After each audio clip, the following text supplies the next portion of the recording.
नमस्कार साथियों। मैं महेश बिश्नोई आपका स्वागत करता हूं आपके अपने YouTube चैनल पर। आशा करता हूं कि आप सभी लोग स्वस्थ होंगे, खुशहाल होंगे और आप सभी की जो तैयारी है, आपके स्टेट की तैयारी है या किसी भी पीजीटी एग्जाम की जो तैयारी है वो बहुत अच्छे से चल रही है।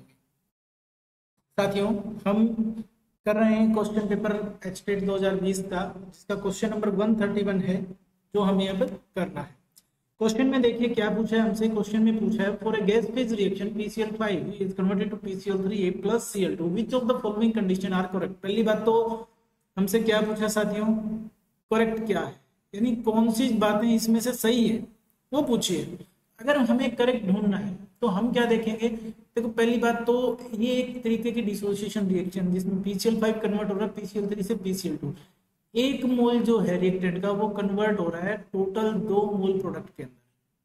रिएक्टेंट एक ही मोल है, प्रोडक्ट 2 मोल है, तो dissociation number of moles increase हो रहे हैं। इसका मतलब आपको एक चीज पता होनी चाहिए कि एंट्रोपी बढ़ेगी। एंट्रोपी घटने वाले दोनों ऑप्शन आपके खत्म हो जाएंगे। ठीक है, तो एंट्रोपी घटने वाले जो दोनों ऑप्शन आपके हैं वो खत्म हो जाएंगे, यानी सेकंड वन और आपका थर्ड वन दोनों ही क्या हो जाएंगे, कैंसल आउट हो जाएंगे। और फोर्थ वन भी, फर्स्ट भी चला जाएगा, इसमें भी एंट्रोपी घट रही है, तो एक ही ऑप्शन आपके पास बचता है। ठीक है, क्लियर है। तो फोर्थ ऑप्शन आपका क्या हो जाएगा, राइट आंसर रहेगा। इसमें एंथैल्पी चेंज भी बढ़ेगा, पॉजिटिव रहेगा, और एंट्रोपी चेंज भी पॉजिटिव रहेगा, यानी आपकी एंट्रोपी इसमें इंक्रीज हो रही होती है। नंबर ऑफ मोल्स इंक्रीज हो रहे हैं। अगर नंबर ऑफ मोल्स, ठीक है, number of moles of product, अगर मैं प्रोडक्ट की बात करूं, are greater than number of moles of reactant,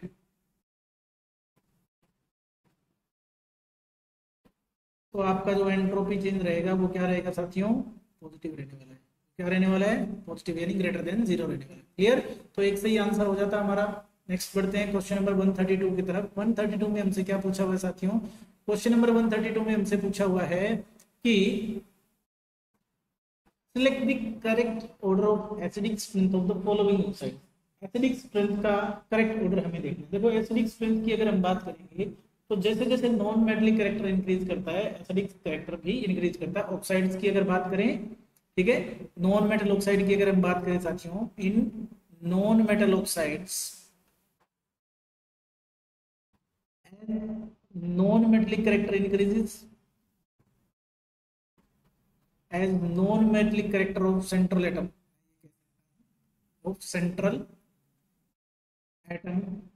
increases, acidic character also increases, यानी जितना नॉन मेटलिक करेक्टर बढ़ेगा उतना ही एसिडिक करेक्टर बढ़ेगा। एक तो ये पॉइंट आप याद रख सकते हो। दूसरा, आप इसको कभी भी अगर आपको सोल्व करना है तो दूसरे पॉइंट के लिए आपके पास क्या होता है साथियों, कि जैसे जैसे ऑक्सीडेशन स्टेट इंक्रीज होगी सेंट्रल एटम की,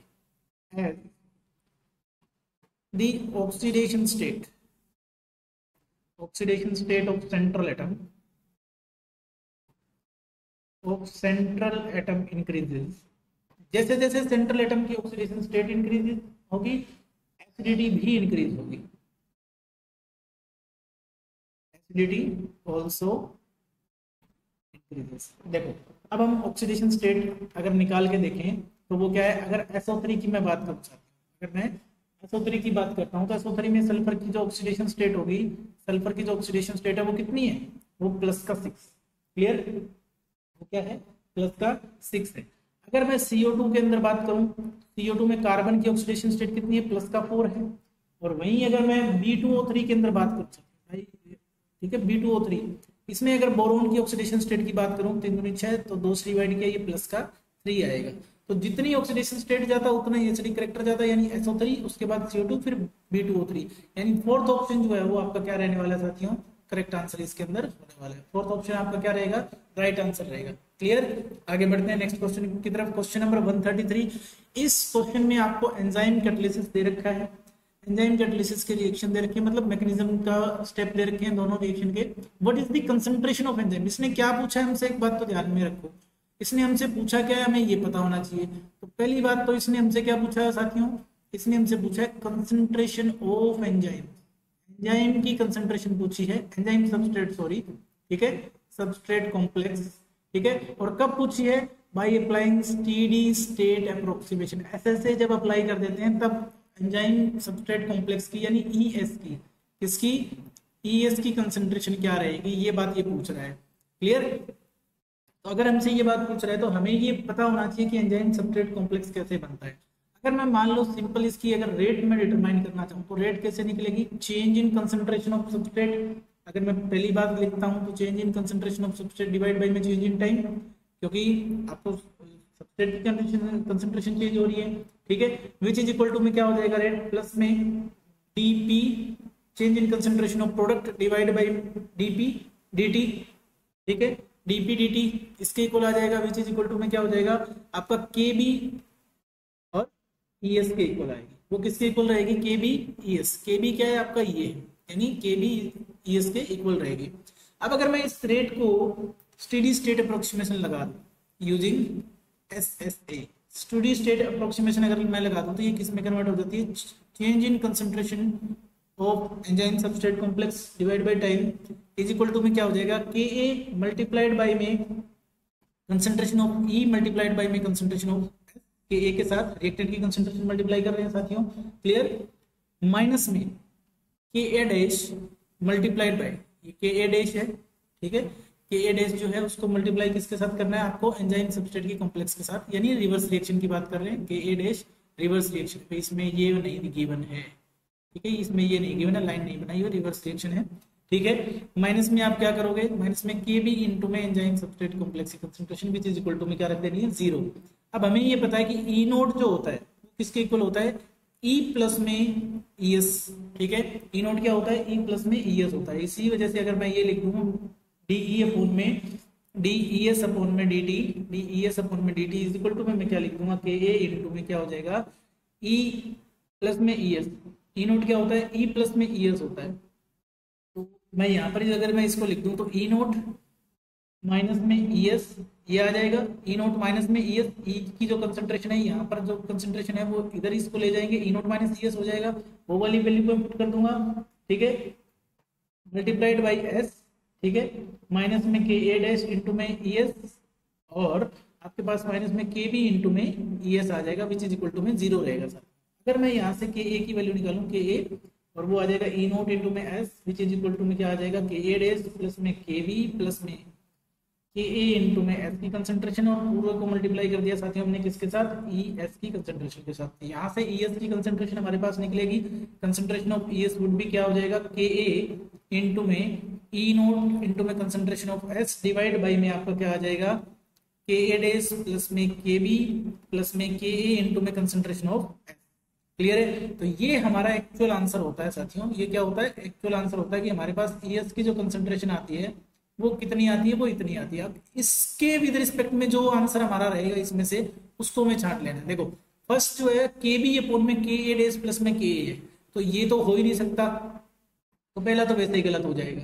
दूसरे की अगर मैं बात करूं साथियों, ठीक है, दूसरे की अगर मैं बात करूं तो उसको अगर मैं देखूं, ठीक है, दूसरे की अगर मैं बात करूं तो वो क्या है, के ए अपॉन में के ए डैश प्लस में के बी इंटू में ई और एस, तो ये वही है फॉर्मूला।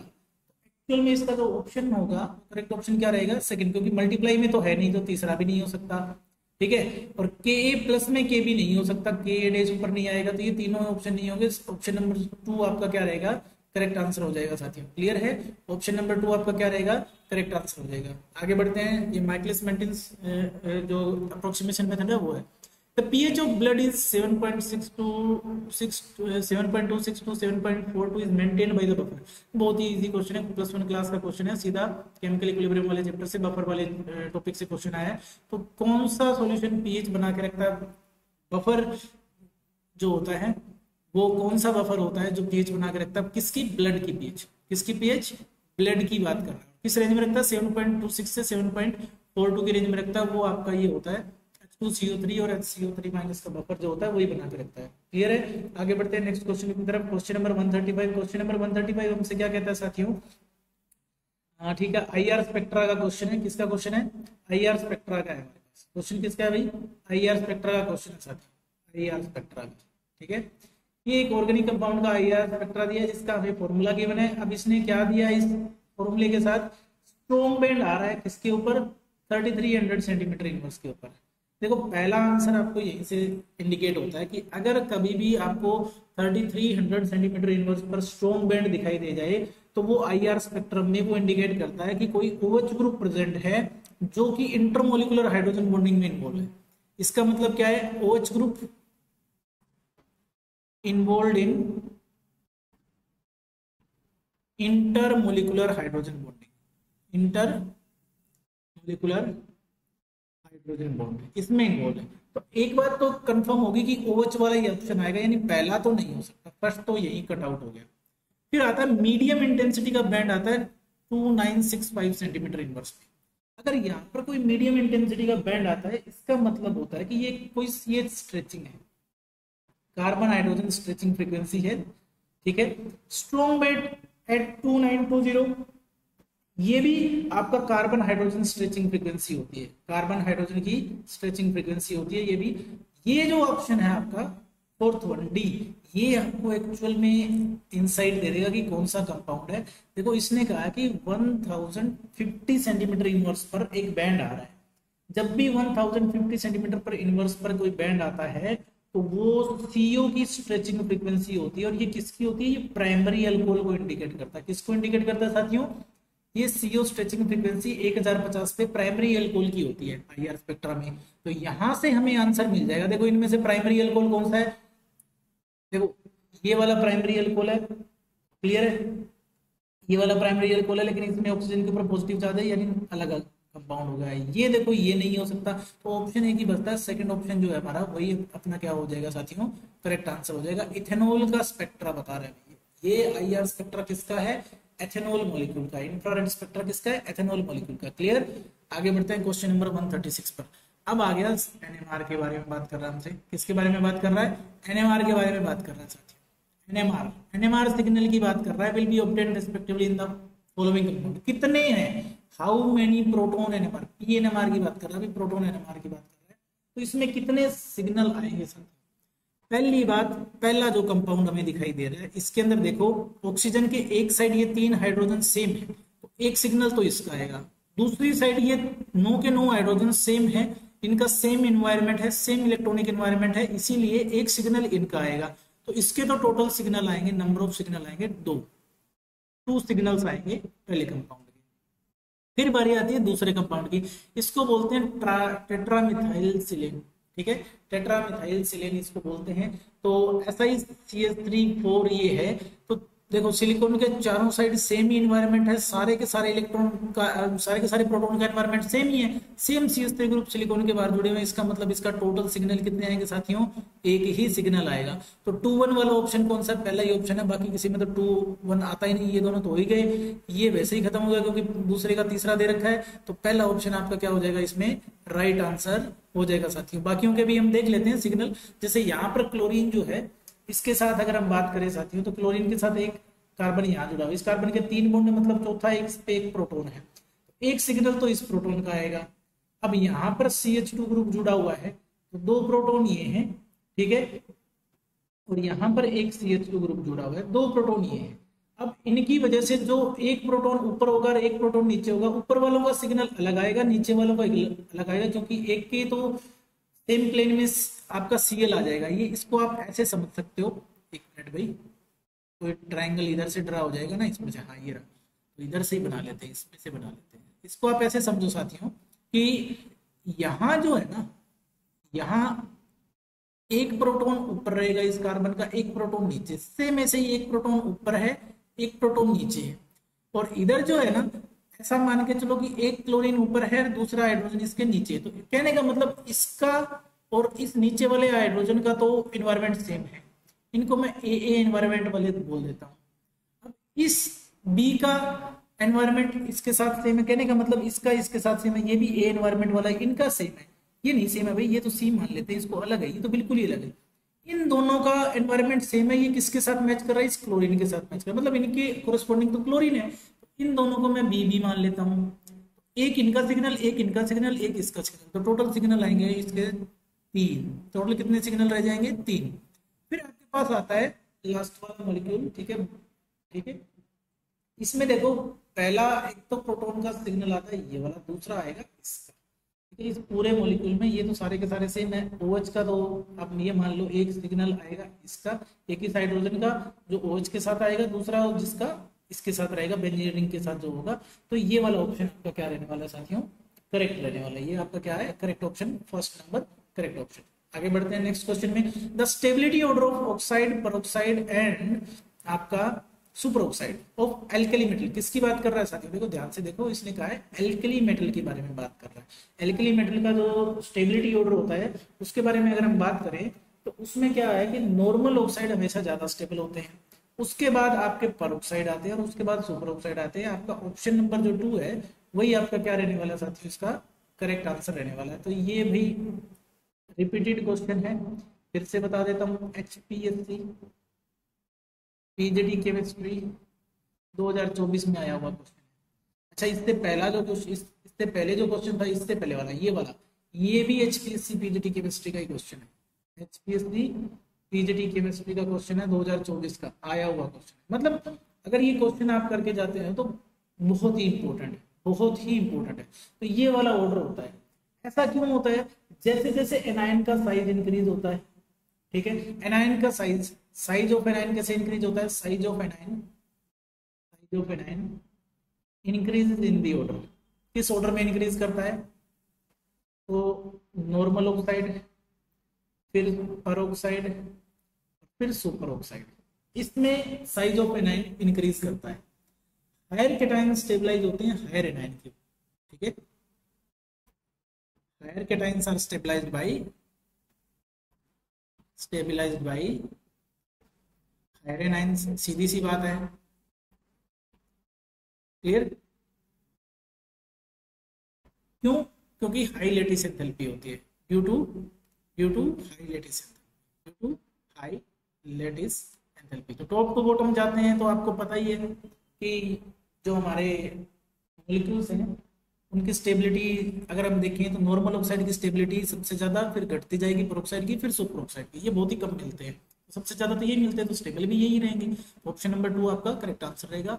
नेक्स्ट क्वेश्चन पे चलते हैं। In a cell that utilizes the reaction, जिसमें जिंक है, एसिड है साथियों, ठीक है, इसकी अगर बात करें, जिंक है आपके पास, उसमें एसिड डाला हुआ तो जिंक 2+ और हाइड्रोजन गैस निकलती है।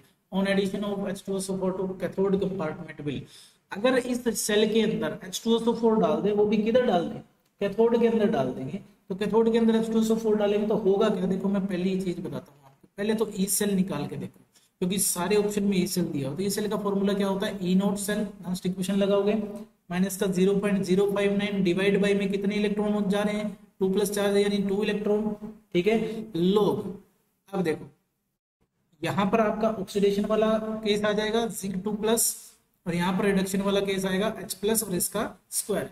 तो अब यहाँ से आप एक चीज देखो कि जैसे ही H2SO4 ऐड करोगे तो H+ आयन की कंसेंट्रेशन इंक्रीज हो जाएगी, ठीक है, यानी कि upon addition of H2SO4 concentration of H+ ion increases, H+ ion की कंसेंट्रेशन इंक्रीज हो जाएगी और इसी वजह से ई सेल भी इंक्रीज होगा, and therefore E cell increases, E cell increase करेगा और इक्वेशन जो है वो राइट हैंड साइड की तरफ शिफ्ट हो जाएगी, और इक्विलिब्रियम जो है वो किसकी तरफ शिफ्ट हो जाएगा, राइट हैंड साइड की तरफ, यानी प्रोडक्ट की तरफ शिफ्ट हो जाएगा। तो increases the E cell and shift equilibrium to the right, पहला ही ऑप्शन आपका क्या रहेगा, करेक्ट आंसर इसमें हो जाएगा। क्लियर, बिल्कुल आसान सा क्वेश्चन था। आगे बढ़ते हैं नेक्स्ट क्वेश्चन की तरफ। नेक्स्ट क्वेश्चन हमसे पूछता है साथियों कि एक करंट है 9.65 एम्पियर का, current of 9.65 ampere is passed through an aqueous solution of NaCl using suitable electrode for 1000 second. देखो आपको क्या क्या गिवन है, देखो पहली चीज तो आपको Q गिवन है, सॉरी Q निकालना है आपको, Q आपको पता नहीं है, I आपको गिवन है, करंट कितना है 9.6 एम्पियर है, ठीक है, इसके साथ आपको टाइम गिवन है 1000 सेकंड है। तो Q का फॉर्मूला होता है, यानी चार्ज निकालते हो करंट इनटू में टाइम, तो 9.65 मल्टीप्लाइड बाई 1000 अगर मैं करूंगा तो ये आएगा 9650, 9650 कॉलम आएगा साथियों। क्लियर है। अब मुझे पता है कि NaCl जो होता है वो किस में टूटता है, देखो NaCl आयनाइज होता है, मुझे Na++ में Cl- देता है। इसका मतलब क्या है कि अगर मैं 1 मोल इलेक्ट्रॉन डालूंगा तो मुझे क्या मिलेगा, 1 मोल सोडियम सॉलिड मिलेगा। इसका मतलब 1 फेराडे इलेक्ट्रिसिटी अगर मैं प्रोवाइड करवाऊंगा तो मुझे कितना मिलता है, 23 ग्राम सोडियम मिलता है। मुझे कितना मिलता है 23 ग्राम सोडियम मिलता है। सेम ऐसे ही अगर मैं NaOH की बात करता हूँ तो जैसे ही NaOH में डालना है when Farad equals to 965 column amount of NaOH formed on electrolysis, तो हमें ये निकालना है कितना करंट फ्लो हुआ। तो एक में मुझे अगर NaOH की बात करनी है तो NaOH वाला केस लेना भाई, ठीक है। NaOH वाला अगर केस लेना है तो उसके अंदर क्या है, NaOH का मास कितना आएगा भाई, आपके पास 40 ग्राम आएगा, ठीक है। NaOH का कितना होता है मोलर मास, हमें गिवन दिया हुआ 40 ग्राम है मोलिकुलर वेट एक फैराड में। इसका मतलब हो गया 96,500 कॉलम में कितना मिलेगा, 40 ग्राम मिलेगा।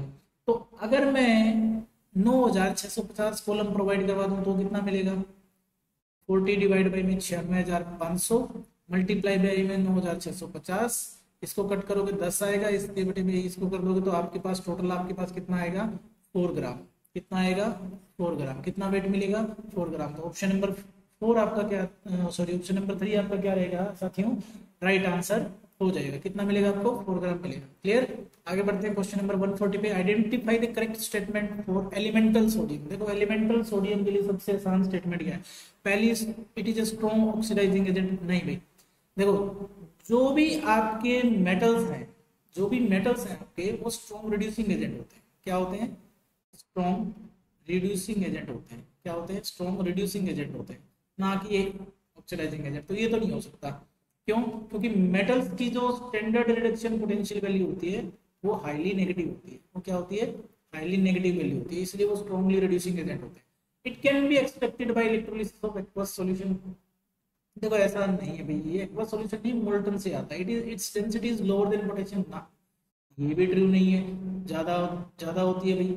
इट इज इजीली ऑक्सीडाइज, बिल्कुल सही बात है, ऑक्सीडाइज बहुत इजीली हो जाता है क्योंकि सीधी सी बात है सोडियम जो है उसका एटॉमिक नंबर होता है 11, यानी 1s2 2s2 2p6 3s1। Valence shell में एक इलेक्ट्रॉन होता है, इजीली लूज कर देगा। आयनाइजेशन एंथैल्पी इसकी लो होती है, जल्दी से लूज करेगा, इसका मतलब इजीली ऑक्सीडाइज हो जाएगा, इजीली Na+ आयन में कन्वर्ट हो जाएगा। इसके अंदर ये कन्वर्ट हो जाएगा, Na+ आयन में कन्वर्ट हो जाएगा साथियों। क्लियर है, ठीक है। तो बढ़ते हैं नेक्स्ट क्वेश्चन की तरफ। Question number 141, which of the following set not permissible arrangement of electrons in an atom. इनमें से कौन सा परमिसिबल नहीं है, चलिए इसके बारे में बात करते हैं। देखते हैं हमारे पास क्या आता है, परमिसिबल अरेंजमेंट कौन सा नहीं है। तो ध्यान से देखो, इसके अंदर हमें पहली दी है n = 3। अगर n की वैल्यू 3 है, मैं ये बात कहता हूँ, इफ n = 3 तो l की कितनी वैल्यू पॉसिबल होती है, l की वैल्यू होती है 0 to n-1 पॉसिबल होती है। इसका मतलब l की वैल्यू कौन कौन सी हो सकती है, 0 और 3 है, इसका मतलब 1 और 2 हो सकती है साथियों। क्लियर। तो नॉट परमिसिबल देखना है हमें कौन सा गलत है, इनमें से कौन सा गलत अरेंजमेंट है वही देखना है।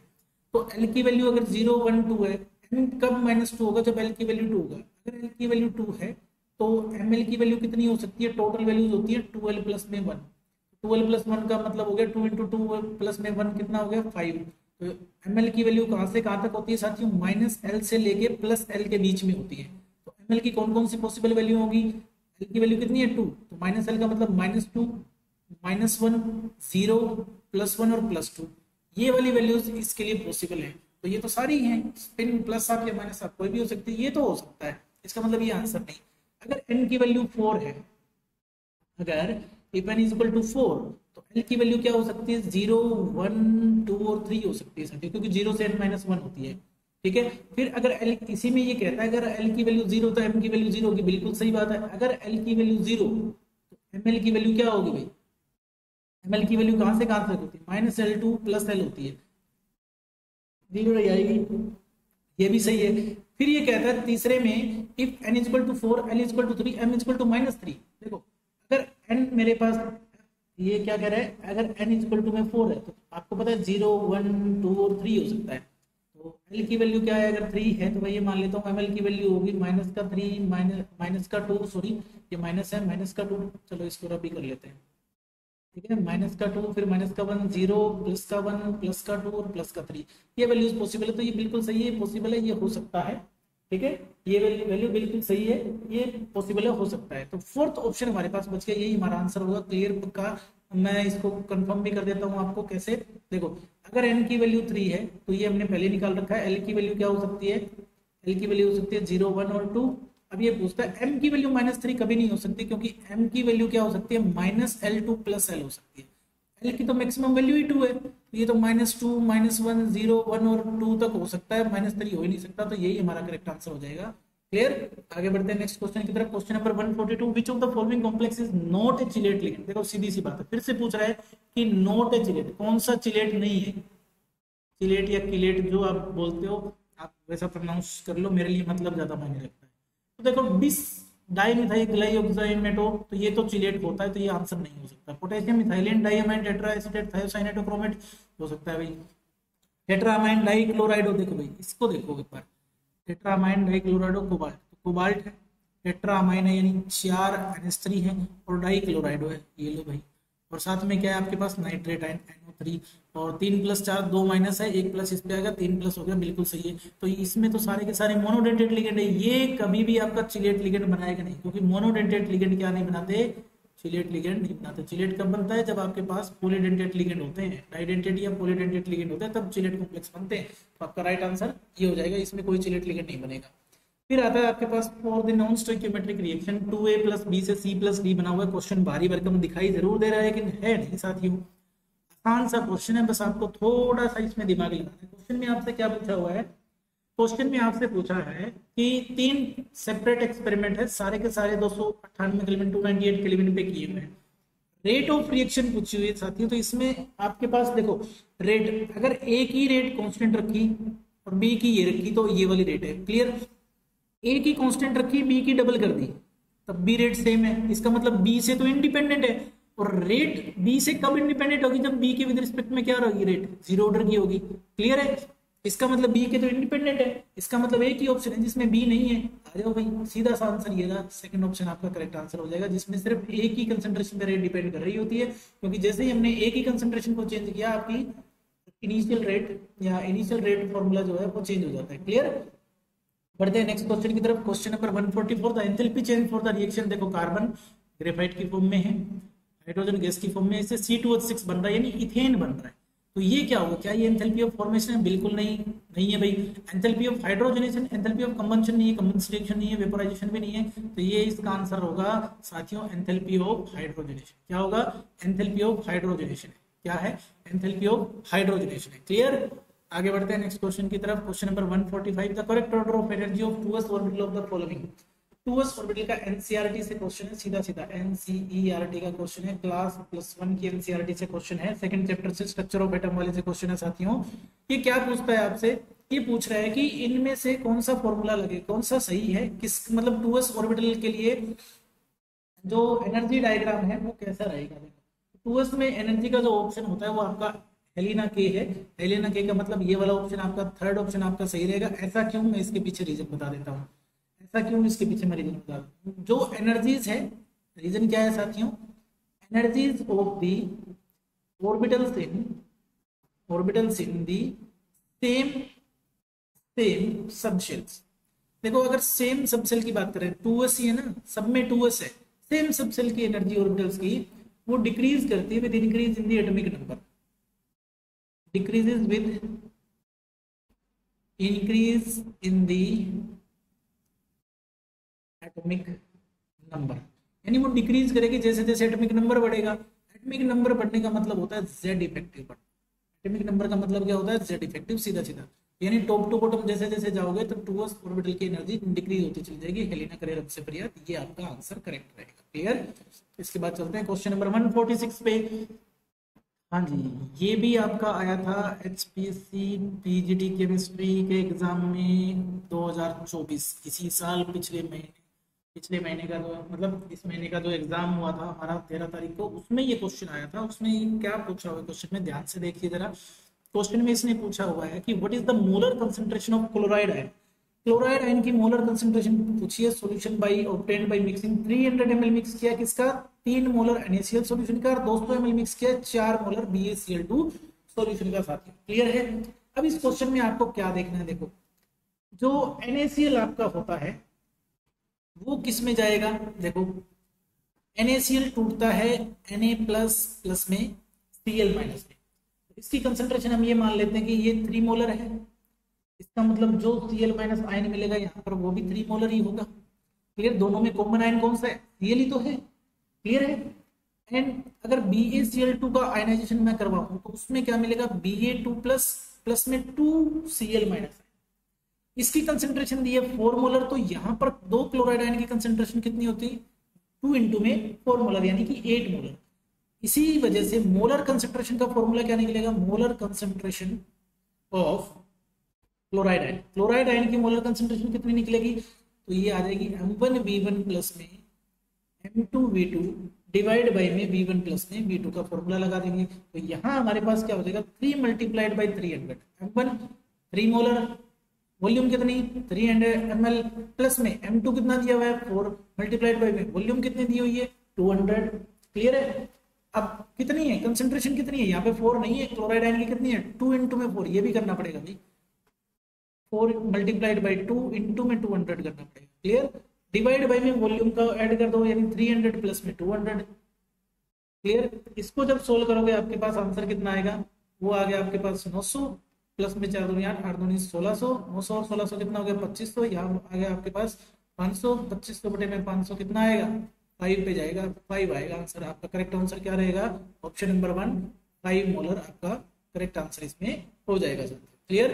आगे बढ़ते हैं क्वेश्चन नंबर 147 पे। Consider the ionization reaction with reference to boron. देखो बोरोन के विद रेफरेंस में आपको ये आयनाइजेशन रिएक्शन कंसीडर करनी है और इसमें आपको ये बताना है कि correct order of ionization enthalpy क्या है। Correct order of ionization enthalpy, देखो पहली आयनाइजेशन एंथैल्पी कोई भी एलिमेंट हो जाए, देखो कोई भी एलिमेंट हो जाए, मैं ये बात करता हूँ कि फर्स्ट आयनाइजेशन एंथैल्पी जनरली जब भी फर्स्ट इलेक्ट्रॉन लूज करता है तो वो आयनाइजेशन एंथैल्पी स्मॉल होती है। फर्स्ट आयनाइजेशन एंथैल्पी क्या होती है, स्मॉल होती है। सेकंड आयनाइजेशन एंथैल्पी, क्योंकि आपको कहां से इलेक्ट्रॉन निकालना है, एक पॉजिटिवली चार्ज एलिमेंट में से ही इलेक्ट्रॉन निकालने हैं, जहां इलेक्ट्रोस्टैटिक फोर्स ऑफ अट्रैक्शन आपको ये अलाउ नहीं करेंगे। इसी वजह से जो सेकंड आयनाइजेशन एंथैल्पी होगी वो आपकी इंक्रीज हो जाएगी। सेम ऐसे ही अब अगर डाई पॉजिटिव आयन में से एक इलेक्ट्रॉन और निकाल के उसको ट्राई पॉजिटिव बनाना तो ये और ज्यादा मुश्किल हो जाएगा, इसके लिए और ज्यादा एनर्जी लगेगी, तो थर्ड आयनाइजेशन एंथैल्पी इंक्रीज कर जाएगी। इसका मतलब आपके पास ऑप्शन क्या रहेगा, ऑप्शन ये रहेगा कि A1 की तो एंथैल्पी कम, फिर A2 फिर A3 की, तो थर्ड ऑप्शन आपका बिल्कुल करेक्ट आंसर हो जाएगा साथियों इसमें, क्योंकि पॉजिटिवली चार्ज एनायन में से इलेक्ट्रॉन निकालना बहुत मुश्किल होता है। तो ये वाला ऑप्शन आपका करेक्ट आंसर हो जाएगा साथियों। Clear. In which of the following compounds manganese show maximum radius, HPSC PGT chemistry exam 2024 इसमें आया हुआ क्वेश्चन है। ये पूछता है इनमें से किसमें मैक्सिमम रेडियस है।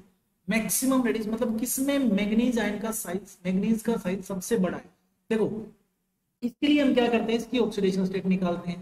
तो इस कंपाउंड में MnO2 में मैग्नीज की ऑक्सीडेशन स्टेट है साथियों +4, KMnO4 में मैग्नीज की ऑक्सीडेशन स्टेट है +7, MnO में मैग्नीज की ऑक्सीडेशन स्टेट है +2 और K3MnCN6 में आपके पास जो मैग्नीज की ऑक्सीडेशन स्टेट है वो है मेरे हिसाब से +3।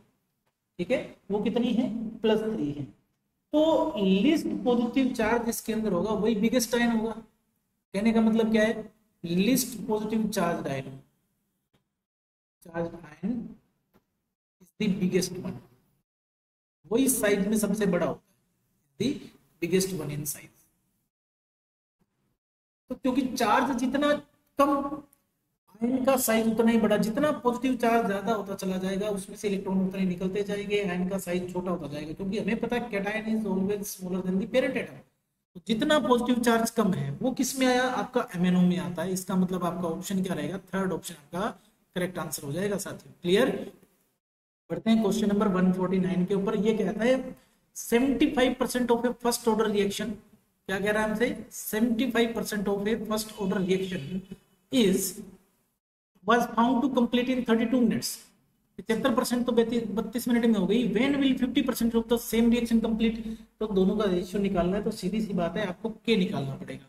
पहले मैं K निकालता हूं कब, जब ये 75% वाले की बात कर रहा हूँ। इसके लिए अगर मैं K की वैल्यू निकालना चाहूँ तो फर्स्ट ऑर्डर रिएक्शन है तो 2.303, टाइम इसने कितना दिया 32 मिनट, log A0 अपॉन में A0 माइनस में x, मैं ये वाला फॉर्मूला लगाऊं तो इसका मतलब क्या हो गया 2.303 डिवाइड बाई में 32 log A0 का मतलब इनिशियल में कितना था, इनिशियल में मान लिया मैंने 100% था और 100 में से कितना गया 75% कंप्लीट हो चुका, तो 100 माइनस में 75 कर दूंगा तो मेरे पास K की वैल्यू क्या आएगी 2.303 डिवाइड बाई में 32 log 100 डिवाइड बाई में 25, इसको डिवाइड करोगे 4, तो इसका मतलब हो जाएगा 2.303 डिवाइड बाई में 32 इंटू में log 4 की वैल्यू होती है 0.6020।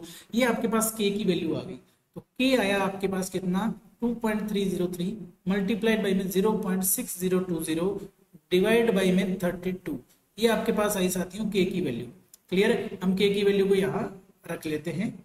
अब मैं निकालता हूं कि 50% के लिए कितना टाइम चलेगा, यानी टाइम चाहिए, तो मुझे t50 निकालना है। अगर मुझे t50% निकालना है तो मैं फिर से वही इक्वेशन लगाऊंगा, फर्स्ट ऑर्डर की रिएक्शन है 2.303 डिवाइड बाई में k log a naught upon में a note minus x. a note का मतलब इनिशियल में कितना था, तो ये वाली वैल्यू हो जाएगी 2.303 डिवाइड बाई में k log शुरू में कितना था 100, कितना कंप्लीट हो जाएगा 100 में से 50 जाएगा, तो कितना हो जाएगा 2.303 डिवाइड बाई में k, और यहाँ पर आ जाएगा log 100 डिवाइड बाई में 50, 50 का मतलब हो गया 2, इसका मतलब हो गया 2.303 डिवाइड बाई में k मल्टीप्लाइड बाई में 0.3010, क्योंकि log 2 की वैल्यू कितनी होती है 0.3010 सॉरी। क्लियर है, तो अब अगर मैं t 50% निकालना चाहूँ तो वो कितना आएगा साथियों, देखो 2.303 मल्टीप्लाइड बाई 0.3010 डिवाइड बाई में k।